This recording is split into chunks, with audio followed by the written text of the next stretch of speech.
I come from Madrid, Spain, and I was born there. I come from a family of musicians. Both of my parents are musicians, and also my brother, Pablo, is a cellist. My father is a cellist as well. And my mother used to play the flamenco guitar professionally 30 years ago, but back then it was not like today. It was a little complicated as a woman to be flamenco guitar as a professional. So she decided to go to the conservatory and learn from the beginning all the basics of the classical music, and then she created an amazing classical music method for kids, and that's how me and my brother actually learned music. Flamenco has been always a very big part from my childhood until now.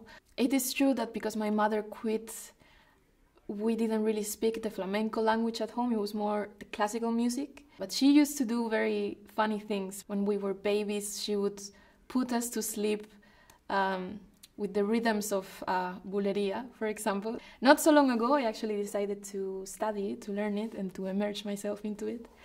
And I love it. I absolutely loved dancing. But also freestyle. I didn't go to lessons or anything. I would just put music in my room and I would dance in front of the mirror. This I would do every day. I still do it sometimes even. Another thing that I really liked to do, that it was not a thing back then, but it's a thing now, I liked to grab my parents' camera and then make, some sort of scenario, like a play, like kind of acting. And I would make up the craziest stories. And whenever, for example, my cousins would come over to play, we would just spend hours doing that. We would just improvise in front of the camera, whatever would come. I think a lot about how to approach young audiences because I always think that if I wasn't a classical musician, and at some point I would get curious about it. So for me, it's very important that young kids see that, first of all, we're just like them. We're normal young people that also like to go out and be with friends and, just be normal. Well, myself, I decided to open a YouTube channel 5 years ago.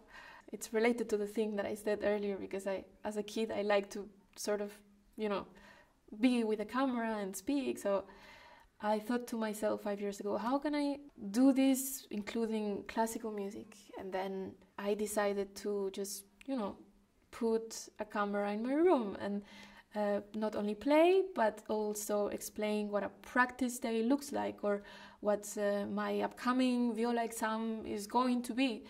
And I did it all for fun, and without realizing, I was creating a nice young community, and I would be getting comments from people in, South America, and they would say like, oh, that's so cool, I think I'm gonna start playing, or some parents telling me that they're gonna, put the kids into music because they're seeing my videos. I still do this. Social media is a part of my career, and I take it very seriously because of this young community that I feel that I'm creating, and for me it's very important.